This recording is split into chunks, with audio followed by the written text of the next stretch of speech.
Chapter 8. The Weight of the Left Behind. The air inside the abandoned tenement was thick with the scent of dust and damp concrete. It clung to Pastor Robert Hayes' lungs with every breath, a grim reminder of how much had changed in such a short time. The old world, the one of sermons and brightly lit sanctuaries, of handshakes at the church door, of potlucks and Sunday school, was gone. And in its place stood this, a world of hushed voices, shadowed faces, and the gnawing fear of being discovered. Robert exhaled slowly, pressing the fingers to his temple. His body ached from exhaustion, but it was nothing compared to the weight in his chest, the weight of failure. He had spent his entire adult life preaching about the day he never truly believed he would see. He had called himself a shepherd, but when the true test had come, when the trumpet had sounded and the faithful had been gathered to the Lord, he had been left behind. His wife Margaret had been the first thing he noticed missing. He had awoken to the emptiness beside him, the warmth of her presence already fading from the sheets, and Peter, his 15-year-old son, was gone too, just gone. His clothes remained in a heap on the floor of his bedroom, his phone blinking with unread messages, but he was nowhere to be found. Robert had stumbled through the house in a daze, praying that he had lost his mind, that this was some cruel, elaborate nightmare. But the news reports had only confirmed his worst fears. The world had erupted in chaos. People had vanished from cars, from stores, from their own homes. Planes had fallen from the sky. Children had disappeared from their beds. And he was still here. Why? That question haunted him. It clawed at him in the quiet hours of the night. Had he been a fraud?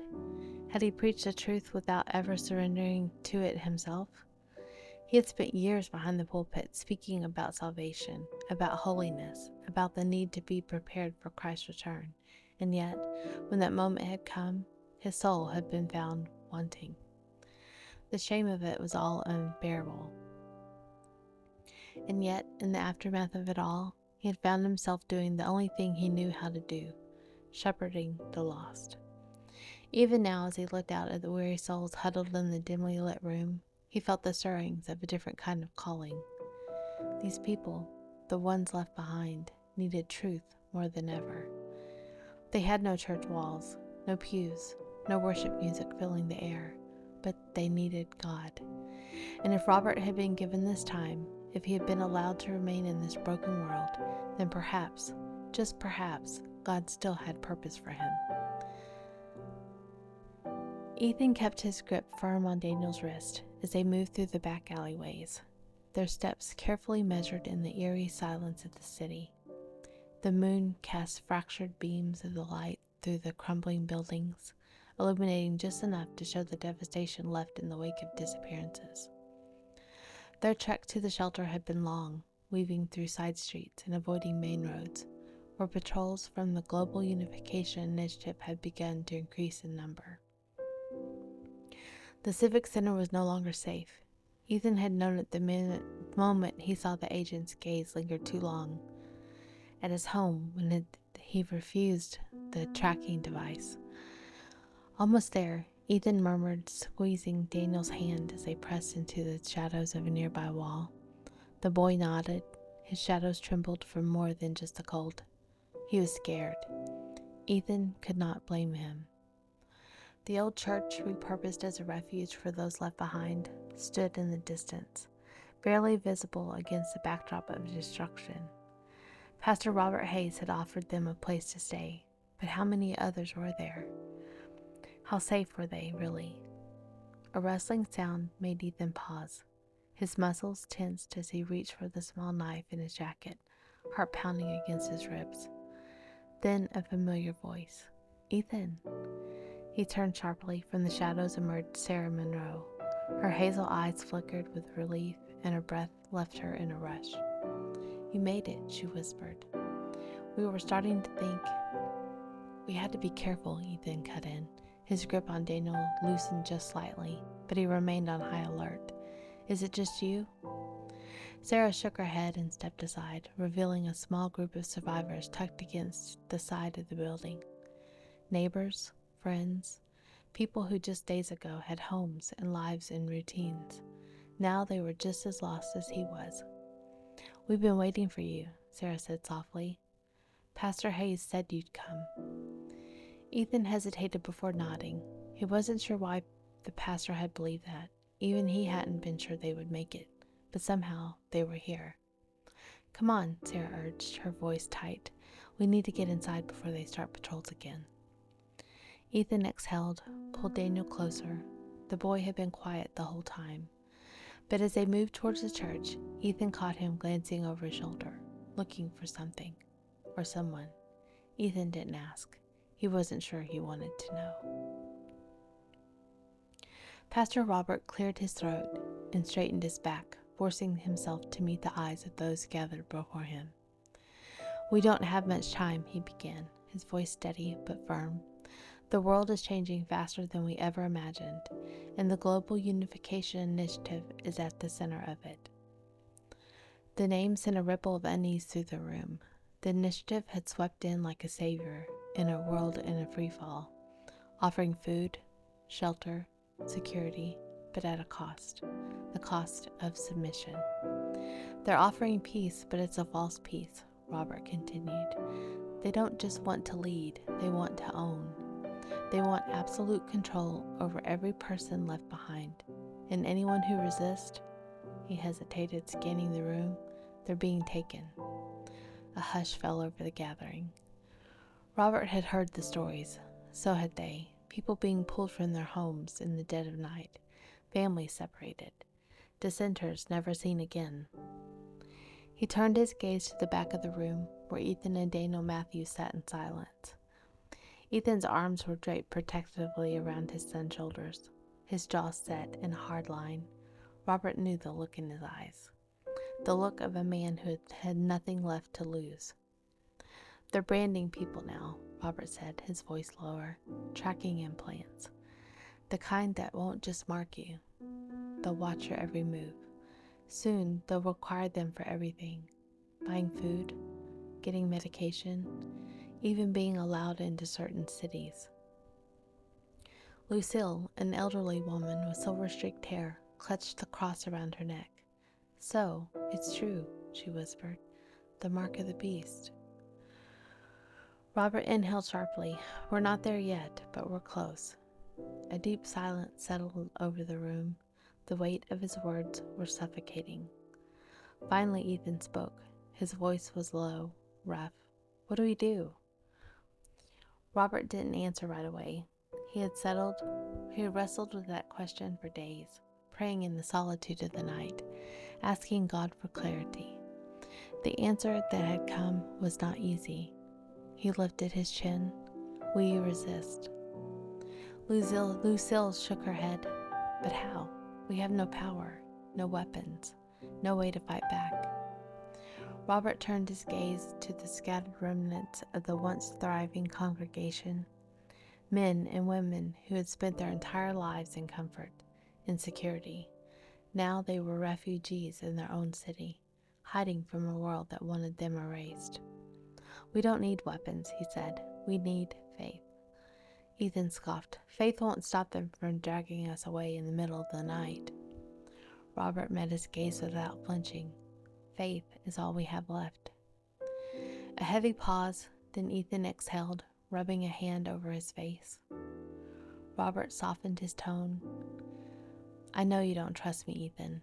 I know you've never bought into any of this before, but you've seen it with your own eyes now. This is real, and we have a choice to make. We can either submit to them, to the initiative, to their control, or we can stand for the only truth that remains." Ethan was silent for a long time. Then finally he nodded, just once. A flicker of something passed through Robert's chest. Hope. It was enough, for now. Celeste's pulse pounded against her temples as she stood in the cold, staring up at the sleek, reflective windows of the Global Unification Initiative headquarters. Adrian Lucero's voice still lingered in her ears. We could use someone like you, Celeste. The words had been laced with something. A promise? A warning? A test? She wasn't sure, but they had sunk deep into her mind, refusing to leave. She had always been good at adapting, at finding the right side to stand on, and now, more than ever, she knew that survival was about choosing sides. And yet, as she stood on the steps, her hands clenched into fists at her sides, she felt an ache that she couldn't quite name. Was she making the right choice? She had spent years clawing her way to the top, navigating through powerful circles, learning how to wield influence like a weapon. And now, Adrian had given her the opportunity of a lifetime to rise in a world that was being rebuilt from the ashes. A part of her thrilled at the idea. The other part? The part of her that had sat in church pews as a little girl, that had whispered prayers into the night, that had once believed in something greater than power, that part of her felt like it was dying. Her phone vibrated in her pocket. She pulled it out, breath catching at the message. L. Hayes, located. Confirmation pending. Celeste swallowed hard. Pastor Robert. She had found him. She had reported it. And now his fate was no longer in her hands. Her fingers tightened around the device as she turned her gaze back to the city. In the distance, plumes of smoke still rose from the riots, a stark contrast against the glittering skyline. She could still turn back. She could warn them. She could walk away. But then she thought of Adrian, of his dark, knowing eyes, of the way his presence made her feel like she belonged, and of that simple truth that, in the end, survival was about more than faith. It was about power. And she was not ready to give that up. Not yet. A sharp knock at the door made Robert tense. The room fell silent. Ethan's hand instinctively went to Daniel's shoulder, pulling him close. Robert signaled for silence and cautiously approached the entrance. Slowly, he unlatched the door, pulled it open just enough to see who was on the other side. Celeste Warren. Robert's breath caught. Celeste had been a member of his congregation once, before everything had changed. Before she had disappeared. She stood in the dim hallway, her dark eyes rimmed with exhaustion. Her usually pristine blonde hair was unkempt, her expression unreadable. She was wrapped in a sleek, form-fitting coat, the emblem of the Global Unification Initiative barely visible on the cuff. Robert's stomach twisted. "Celeste," he whispered. Her lips parted as if she wanted to speak, but something held her back. Robert hesitated. Was this a trap? Had she come to betray them?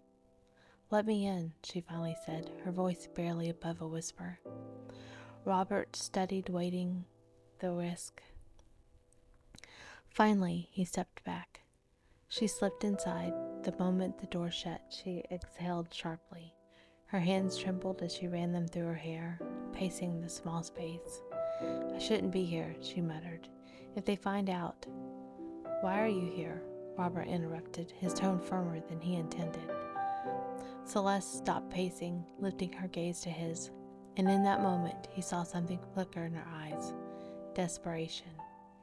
"I don't know what's real anymore," she admitted. "They tell us one thing, but I remember what you used to say. I remember what the Bible says, and She hesitated, her hands clutching. "I'm scared, Pastor Robert."